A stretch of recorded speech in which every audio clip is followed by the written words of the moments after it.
tellement vrai, par passion, ils sont prêts à tout. Et m'a rejoint sur ce plateau quelqu'un qui est vraiment prêt à tout pour Madonna, c'est Didier. Bonjour Didier. Bonjour Mathieu. Très heureux de vous avoir sur ce plateau. Vous venez d'Angoulême. Tout à fait. Et alors, vous êtes fan, mais total, comme j'ai rarement vu, de Madonna. C'est clair. Oh. Depuis 89 à fond. Bah ouais. Elle est pas un peu ringarde, là, non? Non, pas du tout. Non? Je l'aime encore plus depuis son dernier album. Et derrière son dernier clip, elle est encore plus belle. Ah, mais j'en suis sûr. Alors, ce que j'aime, c'est que vous êtes très premier degré, donc si jamais je vous chauffe un peu sur Madonna. Alors déjà, pour démarrer, parce que c'est un petit peu aussi tout ce qu'il y a autour de ce fanatisme de Madonna, est-ce qu'aujourd'hui, vous êtes toujours célibataire? Tout à fait, oui. Toujours? Bah, le problème, c'est que j'ai eu tellement de déceptions que je me suis un petit peu peut-être... on va dire que ma religion, c'est elle, quoi. Et moi, depuis le début jusqu'à maintenant, ouais. Bah, elle m'a pas déçu, quoi. Mais est-ce que ça veut dire que, honnêtement, est-ce qu'aujourd'hui, là, si on est sérieux 3 secondes, si vous avez un coup de cœur, si vous tombez amoureux de quelqu'un, est-ce que vous seriez prêt à renoncer à Madonna? Tout à fait. Oui? Ah oui, tout à fait. Enfin, pas renoncer, attention. Mais ne plus avoir ce temple chez vous, ne plus dépenser Bah, d'argent, au ne moins plus... 2 ou 3 pièces, parce que j'ai quand même pas mal de bazar, mais ouais. Au moins avoir une pièce consacrée. C'est ce que j'ai dit, le jour que je fais ma vie, ouais. je pense pas le faire, ou alors en maison de retraite, je sais que j'aurai la moitié de l'amour que j'ai pour elle, que je mettrai pour l'autre personne, ouais. Et je sais que moi, il me faut au moins mon univers, ma pièce, avec ma collection.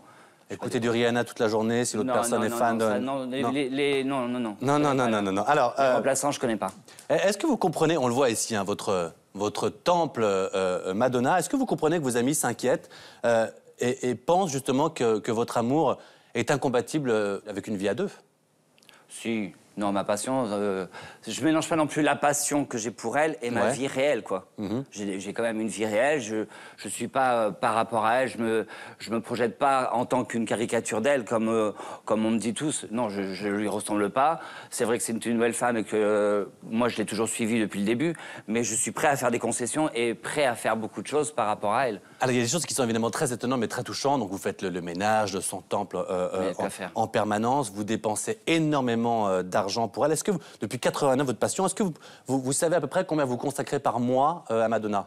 Bah là, avec le dernier album là, qui est sorti, je suis bien à 600 ou 700 € par mois. 600-700 € par mois? Avec déjà les 2 places de concert et tout ça, ouais, je suis déjà à 600-700 €. On est environ à 6-7-8 000 € par an pour Madonna. Ouais, ça va vite, même peut-être plus. Et vous le dites, hein, vous avez peut-être dépensé l'équivalent d'un appartement. C'est énorme, vous vous restreignez parfois même sur la nourriture. Je me prise sur plein de choses. Vous le dites, alors on a bien compris que Madonna, c'était un vrai guide pour vous, notamment qui vous a aidé à vous assumer, à trouver un chemin. Tout à fait.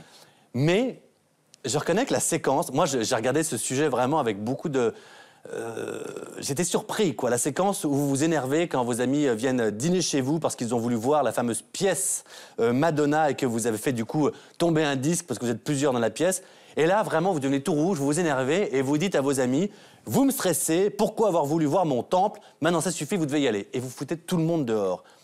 Virer des amis de chez soi, vous vous dites pas uniquement parce qu'il y a un disque de Madonna qui est tombé, vous vous rendez compte des proportions que ça prend et qu'effectivement c'est en train de vous désocialiser complètement?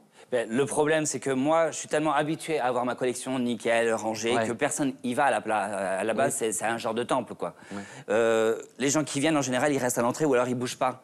Et là, c'est qu'on était un petit peu trop nombreux dans la pièce et ça m'a vraiment énervé. Hein. Oui, mais du coup, ça vous rend... On a l'impression que du coup, vous n'aimez pas les gens, vous n'aimez pas les enfants. J'adore les gens et puis les copines qui étaient là ce soir-là, je les adore, elles le savent que je les aime. Et... On sent que les enfants, c'est l'ennemi, enfin, c'est les étonnant, enfants, ça touche à tout. Et alors, justement, vous parlez quand même d'avoir quelqu'un dans votre vie. Sans enfants. Ah, donc les enfants, c'est mort pour vous? Non, ça, c'est mort. Mais à cause de Madonna? Non, à cause de cette passion pour Madonna? parce que ça touche à tout. D'accord. Mais moi, je suis vraiment surpris. Alors, au-delà du fait que vous demandiez à vos amis de sortir de chez vous avec cette scène qui est vraiment très surprenante, très singulière, pareil, on va prendre quelques exemples. Dormir par terre, comme ça, comme vous le faites de temps en temps, ou venir vous recueillir dans la pièce Madonna, qui est une sorte de sanctuaire. C'est normal, ça, selon vous? C'est pas normal et je pense qu'il faudrait que j'aille voir un psy, un de ces quatre. Le problème, c'est que je pense que quand je suis dans cette pièce, je décompresse tout. Je mets une petite musique douce d'elle, ça dépend si je veux que ça soit un slow ou vraiment tranquille.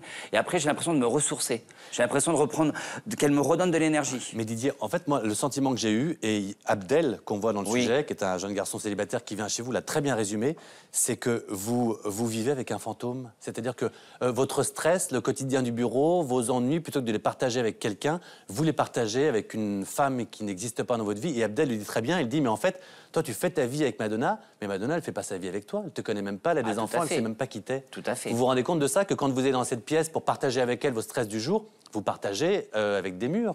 Oui, je suis d'accord. Oui, mais au moins, elle, si j'ai pas envie de l'entendre, je l'entends pas. Et vous le disiez tout à l'heure, il faut voir un psy, vous le disiez en riant. Oui, non, mais c'est vrai, j'ai toujours dit qu'un de ces quatre, pourquoi pas voir un psy, ouais. Ouais. Ouais, c'est vrai, sérieusement. Vous avez l'impression qu'on est plus proche de la pathologie que du fan? Bah après, je suis pas non plus un fan hystérique, quoi. Je suis un pardon, fan... quand on roule avec une voiture à 40 quelques années, on va dire, avec une voiture avec le M de Madonna dessus, quand on se fait tatouer, vous pouvez nous montrer votre tatouage, Madonna a plus de 40 ans, quand on a un sanctuaire chez soi et qu'on vire ses amis parce qu'on a déplacé un disque, je pense effectivement, je sais pas si on l'a bien vu à la caméra, voilà, Madonna, on le voit ici, vous le faisiez, et là, vous l'avez là. Je pense effectivement qu'on peut parler de pathologie. Et encore une fois, c'est sans aucun jugement. Oui, mais à la base, quand je me suis fait tatouer Madonna, voilà, ça faisait des années. C'est un genre de symbole, un genre de remerciement aussi. Très bien. Par rapport pour elle, quoi. Voilà. Oui, non, mais vous avez déjà vécu en couple? Non. Jamais? J'ai eu... enfin, chacun chez soi. D'accord. Très bien. Alors, ce qui est mignon aussi, c'est que vos parents s'inquiètent. Ah ouais. Beaucoup. Votre père me fait beaucoup rire, je dois dire. D'abord, parce que quand vous arrivez avec votre tatouage, il est là, il se met...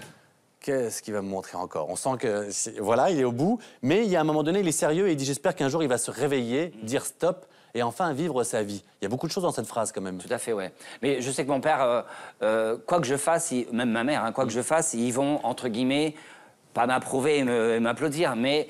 ils vont faire avec, étant donné qu'ils n'ont pas le choix. Moi, j'ai l'impression, quand je vous vois, j'ai l'impression que vous êtes en train de vivre une vie d'ado. Tout d'un coup, une voiture tatouée, je m'éclate en boîte de nuit. Là, qui danse comme ça à 44 ans sur un plot, quand même Là, je suis soft. Hein. Vous n'avez pas le sentiment, votre chambre, votre attitude, de vivre une vie d'ado, mais avec 20 ans de plus? Pas du tout. Et vous êtes heureux? Bah, moi, je suis heureux. Il manque juste un petit couple, mais... Un petit peu d'amour? Bah, de l'amour, elle m'en donne tellement, elle, mais un amour réel, ça serait pas mal non plus. Didier, on vous souhaite de trouver l'amour, bien sûr.